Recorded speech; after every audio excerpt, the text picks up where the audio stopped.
Hey guys, so today we are talking about changes in weather. So, these are some essential questions that hopefully by the end of this presentation, you'll be able to answer. So, what is weather? Weather is what is happening outside now. It is the day-to-day conditions of our atmosphere. Well, what's our atmosphere? Our atmosphere is a layer of air that surrounds Earth. It is where weather takes place. So, now thinking about all of that, what is weather? I want you to take a minute and think about that. And pause the video if you need to. So, weather in your world. Turn to your neighbor and discuss these questions. And if you're doing this outside of class, then of course, you don't have the option to do that, but maybe you can ask someone in your home. What was the weather like when you came to school today or when you woke up? What kind of clothes and shoes did you wear so you would be comfortable in today's weather? So I want you to think about that. We see here, we have a little penguin here, and it looks to be raining. So some things that maybe he did to be comfortable, he maybe has on some boots, it looks like, and a rain jacket and a hat. Those things make him comfortable in the rain. So, changes in weather. A meteorologist actually helps to predict those changes in weather.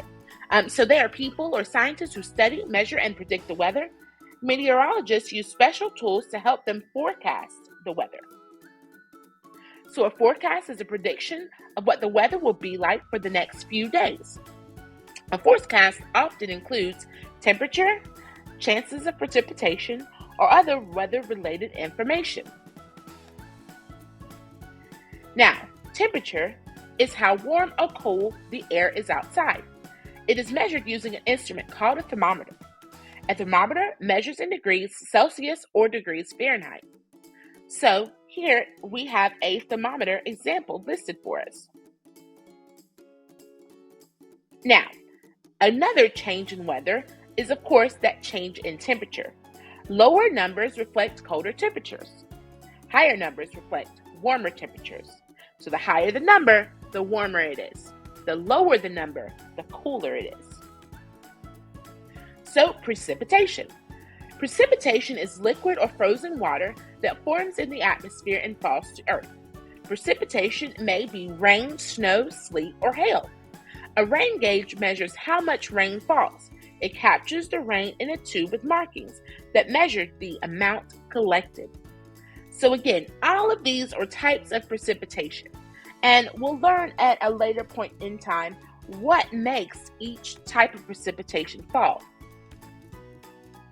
So, changes in weather. Now we have cloud cover. Cloud cover tells how much of the sky is covered in clouds. Now see here, we have an example. The blue picture is of a clear sky. There's virtually no clouds there. Now we have a partly cloudy sky, which is the picture right beside the blue picture to the right, where you see some clouds, but it's not completely covering the sky. So that's called partially cloudy. And then we have the picture at the very bottom that looks kind of very dark and ominous. Clouds are completely covering the entire sky. So that would be called a cloudy sky. Now, looking at the cloud cover chart, then look outside. Can you see the sun? Do you see any clouds? How would you describe the cloud cover today? Use words from the chart below in your description. So here, these are what's called cloud cover symbols. So if you ever look at a weather map, sometimes they'll have these symbols. And these symbols represent how much of the clouds or how much of the sky is covered in clouds on that given day. So it can be a clear sky, it can be about 1/4, 1/2, 3/4, or completely covered. So I want you to take a minute, look outside and see which one you see. And again, you can pause the video. Now, another change in weather would have to do with the wind speed. Wind speed is how fast the wind is blowing. It is measured using an instrument called an anemometer. An anemometer has small cups that spin when the wind blows. To find the wind speed, count the number of times the cup spins around. So this kind of reminds me of a measuring spoon almost, but they kind of trap the wind, and as the wind pushes into it, it spins around faster and faster. And so, of course, the faster it spins, the greater the wind speed. So an anemometer tells us the speed of the wind. Hypothesize why it is important for a meteorologist to know the wind speed. So why might that be helpful? Well, one way that it would be helpful is it can sometimes help predict certain weather events depending on the wind speed outside. Can you think of any others?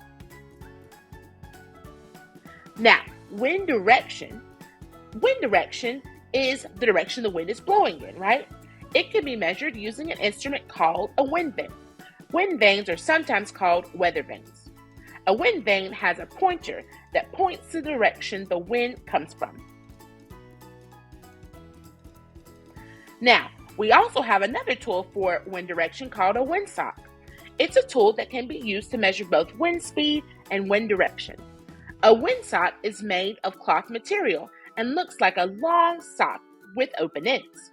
Sometimes you will see a windsock at an airport because, of course, the pilots take that into consideration when they're taking off and when they're landing their aircrafts. Now, this is a weather map. Now, of course, this is a weather map of the entire United States, right? So they may include things like the current temperature, any cloud cover that's there, precipitation, and wind speed. Weather maps also help scientists make predictions about the future weather. Now, some weather map symbols. You might see things like temperature, precipitation, cloud cover, wind speed, and wind direction. All right, guys, that's it for today. Great job. You did it.